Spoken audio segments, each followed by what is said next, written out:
this time I will discuss the lesson support system and how this system play an important role in human resource management in a company. Yang pertama yaitu adalah apa itu sistem pendukung keputusan. Sistem pendukung keputusan adalah sistem berbasis komputer yang membantu manajer atau pimpinan dalam mengambil keputusan yang lebih cepat, tepat, dan berdasarkan data. Jadi bukan sistem yang mengambil keputusan sendiri, tapi lebih kayak asisten pintar yang membantu menyediain data, analisis, dan rekomendasi biar keputusan menjadi lebih akurat. Contoh sederhananya seperti HRD mau nentuin siapa karyawan yang layak dipromosikan.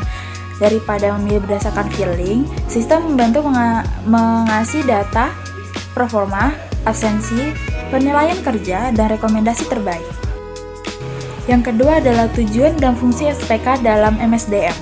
Tujuan utama SPK di bidang SDM adalah membantu manajer HRD dalam mengambil keputusan strategik dan operasional. Lalu yang kedua, menyediakan data karyawan secara integrasi seperti kinerja, absensi, dan pelatihan. Lalu yang ketiga, mempercepat proses seleksi, promosi, dan evaluasi karyawan. Fungsinya yaitu menganalisis data SDM, misalnya kayak tingkat produktivitas karyawan atau turnover, lalu memprediksi kebutuhan tenaga kerja di masa depan, membantu penilaian kinerja karyawan secara objektif, dan mendukung keputusan rekrutmen dalam analisis data pelamar. Selanjutnya, komponen utama SPK.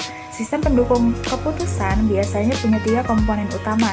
Yang pertama, database management system, yaitu menyimpan semua data penting seperti data karyawan, pelatihan, absensi, dan penilaian. Yang kedua, model based management system, berisi model perhitungan atau analisis, misalnya model penilaian kinerja atau prediksi produktivitas. Lalu yang ketiga, user interface, tampilan digunakan oleh HRD atau manajer buat mengakses sistem dan melihat hasil analisis. Lalu selanjutnya yaitu penerapan SPK dalam manajemen sumber daya manusia. Ada beberapa contoh nyata penerapan SPK di bidang MSDM. Yang pertama, rekrutmen karyawan. SPK dapat membantu HR memilih pelamar terbaik berdasarkan skor tes, pengalaman, dan kecocokan posisi. Lalu yang kedua, penerapan kinerja, yaitu sistem bisa otomatis mengelola data kinerja tahunan dan kasih rekomendasi siapa yang layak dipromosikan. Lalu yang ketiga, perencanaan sumber daya manusia. SPK dapat membantu memprediksi berapa banyak karyawan yang dibutuhkan untuk proyek baru.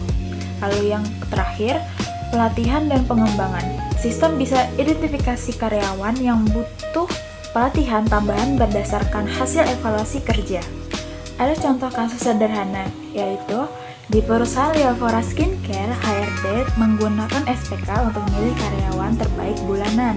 Sistem mengumpulkan data seperti kehadiran, hasil penilaian kinerja, dan feedback dari atasan.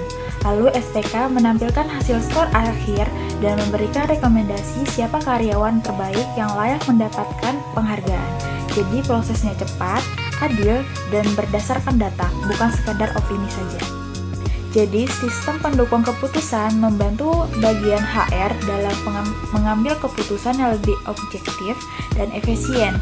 Dengan bantuan teknologi, proses seperti rekrutmen, penilaian, dan promosi bisa dilakukan dengan lebih cepat dan adil. Nah, itulah kenapa SPM penting banget dalam manajemen sumber daya manusia.